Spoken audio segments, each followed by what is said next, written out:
This training video will review the volume function found in the editing panel of VideoSurgeon version 2. A couple of things here as we get started. The first thing to note is that when we apply a volume change, we can either increase the volume up to 200%, and obviously if you do this, you're probably going to cause it to clip and introduce a lot of static, so you need to be cognizant of how far you can go on a particular track, and obviously too you can decrease this to nothing. So those are your options. When you apply a volume change, you will either apply it to the entire video.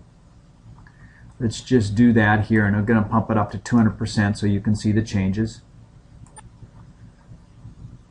As you can see down here, the volume as indicated by the waveform data down here has changed substantially.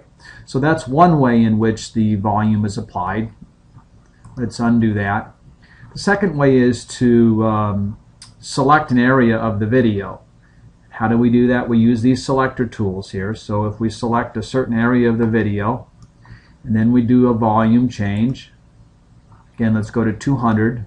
So remember, we're going to just apply the volume change to the selected area only. So we're going to apply it here, but we're not going to apply it over here. So keep that in mind, and let's watch what happens as we do this. Okay, so as you can see now, we have again pumped up the waveform data size down here at the bottom, but over here where we had not selected the area, you can see that we've not changed that.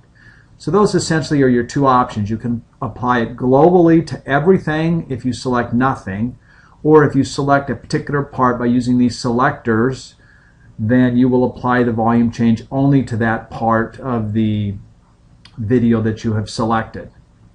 The other thing to just remind you of, and it should be obvious, and that is, since this is an editing function, it means that if you export this video with volume changes applied to it, those volume changes will reside in the new video that you create on export.